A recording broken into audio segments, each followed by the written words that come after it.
গ্রহণযোগ্য করতে পারিনি এই কারণে ইতিপূর্বে মেয়ের কিছু কিছু দোষ আছে। হয়তো অনেকেই জানেন, হয়তো 10খানে খাইছে, 1খানে ধরা খাইছে। এখন এই মেয়েকে আবার আমরা এই ছবিগুলোর কাছে দিয়ে এই কিস্তে কাহিনী আবার আরেকখানে আবার আঠা লাগানো, এটা আমরা চাইনি, এটা আমাদের পক্ষে সম্ভব হয়নি।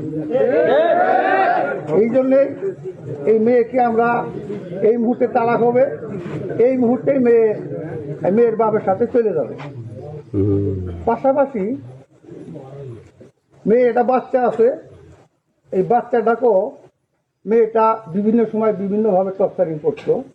ছোট বাচ্চা, বিভিন্ন গালিগালাজ বা হয়তো ঠিক মতো মানে নেয় না, এরকম পরিবেশ। যেহেতু এই ক্ষেত্রেতে মেয়ের এই বাচ্চাটা মেয়ের বাপের কাছে, মেয়ের দাদির কাছেই থাকবো। তাদের বাচ্চা তাদের মতো করেই গড়াইছি। আজকে মেয়ের কাছে দিয়ে দেবো, এটা একটা সমস্যাও আছে। এই মেয়েটা হয়তো এই বয়সে বাড়িতে বসে থাকতে পারবে না, হয়তো গার্মেন্টস কাটলেও বাচ্চা নিয়ে যেতে পারবে না, একখানে বিয়ে শাদী হইতে গেলেও তাকে বাচ্চা নিয়ে যাওয়া সম্ভব না।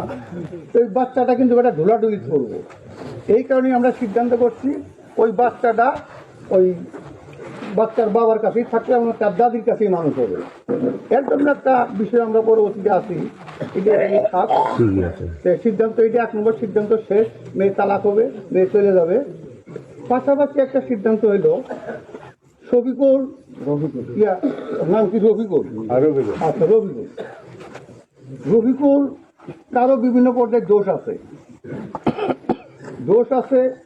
একটা সেটা হইল সে এখানে দোকানদারি করে, বিভিন্ন সময় দেখা যায় বিভিন্ন পোলাপান নিয়ে আড্ডা মারা, বিভিন্ন লোকের সাথে সময় দেওয়া, খেলাধুলা, বিভিন্ন সময় দেখা যায় অনেক রাত পর্যন্ত দোকান করা, বা হয়তো এই যে একটা মেয়েটার সাথে সম্পর্ক করা, এই দিকে সেগুলো কিন্তু বিভিন্ন রকমের দোষ আমরা মনে করছি। এই দোষের কারণেতে সেগুলোর হয়তো ধাপে হবে। প্রথম ধাপ হইল সে যদি এখানে ব্যবসা বাণিজ্য করে, তাকে সুস্থ পরিবেশে ব্যবসায়িক হয়ে এখানে থাকতে হবে এই আলমপুর বাজারে, এবং ব্যবসায়ী যারা আছে তাদের সাথে মিশে চলে ফিরে তাকে খাইতে হবে, না হলে সে এখানে ব্যবসা করতে পারবে না। এটা একটা সাপোর্ট। পাশাপাশি সে যে অপরাধটা করছে, অপরাধে একটা মেয়ের সংসার নষ্ট করে দিল বা বিভিন্ন রকমের একটা মুখোমুখি হয়ে গেছে, এর জন্য রফিকুলের 1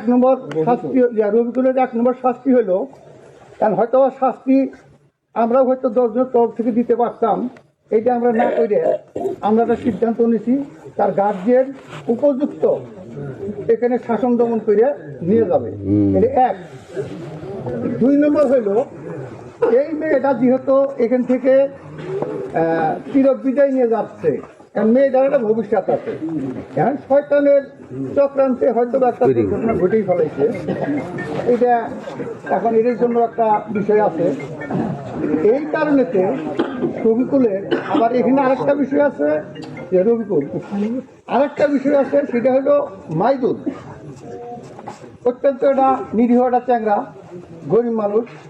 এই কারণেতে এই মাইদুল পাগলার মনে করেন যে বিভিন্ন পর্যায়ে মেয়ে খোঁজাখুঁজি করতে টাকা পয়সা খরচ হয়েছে, কেস কাছারি করতে খরচ হয়েছে, পাশাপাশি তার বাচ্চাকে তার মানুষ করতে হবে, সামনে তার বিয়ে শাদী করা হবে, তার জন্য আমরা একটা অ্যামাউন্ট করছি। এটা একটা অ্যামাউন্ট। আর মেয়ে যেহেতু এখান থেকে চিরবিদায় নিয়ে যাচ্ছে, এই ক্ষেত্রেতে এই রফিকুল যে দোষী করছে, এই দোষের কারণেতে 2 আইয়ে আমরা 1,60,000 টাকা তার জরিমানা, সেটা এখনই উপস্থিত দিতে হবে। এই 1,60,000-এর মধ্যে মনে করেন 3-এর 2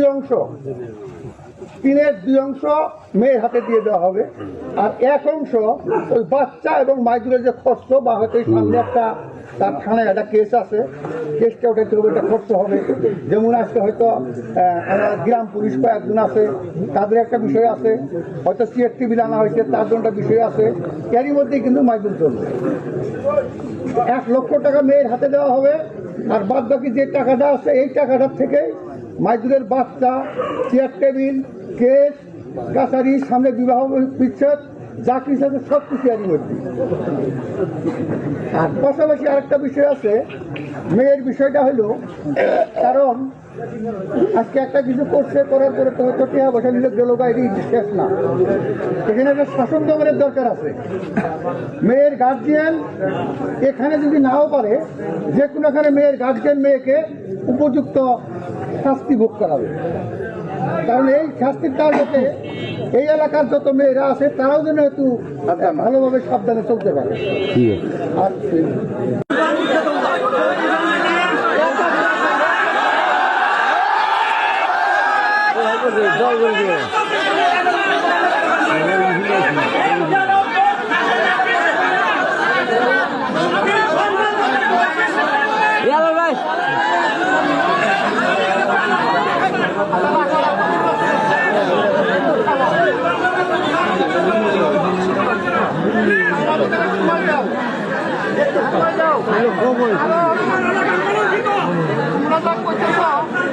বুঝতেছি না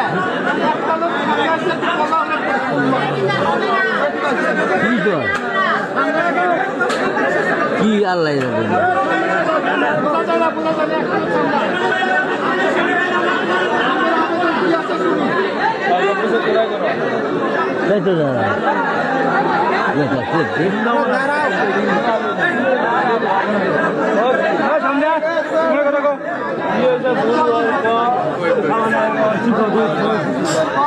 আমরা বুঝি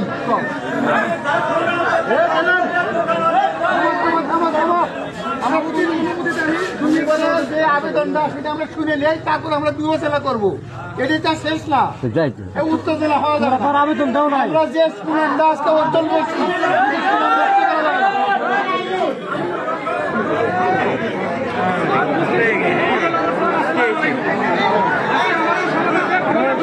খুব খারাপ।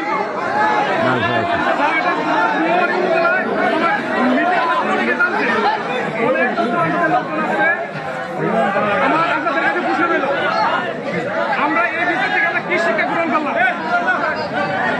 এই ভিতর থেকে আমরা কি শিক্ষা গ্রহণ করলাম।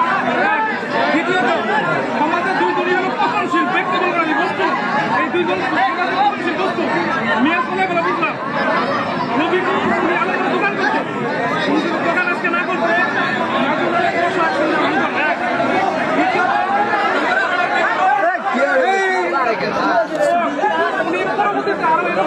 ঘটাবে না, সেই মুসলিম ঘটনা ঘটাতে কালকে ঘটনা ঘটাতে পারবে। তাই আমরা দোকান সমাজ থেকে দাবি দোকান আলো করে চলবে না, দোকান চলবে না, এটা আপনাদের কাছে কঠোর দাবি আমার কাছে।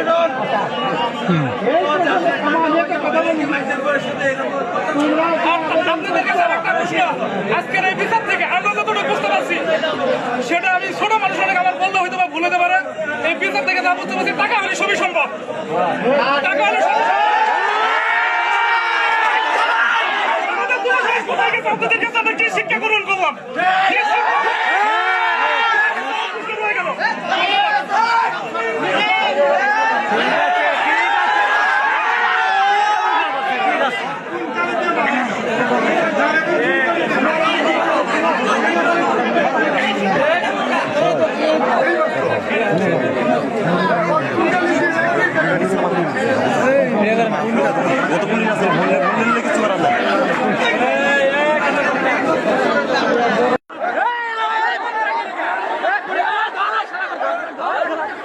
হয়েছে কি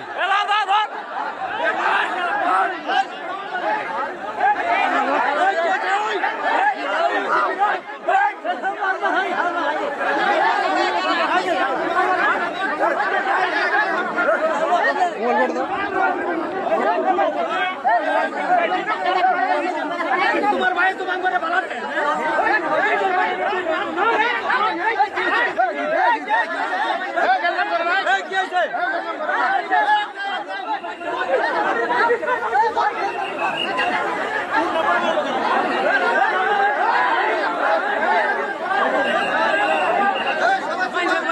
ভালো মাছ খালি সুদান দরকার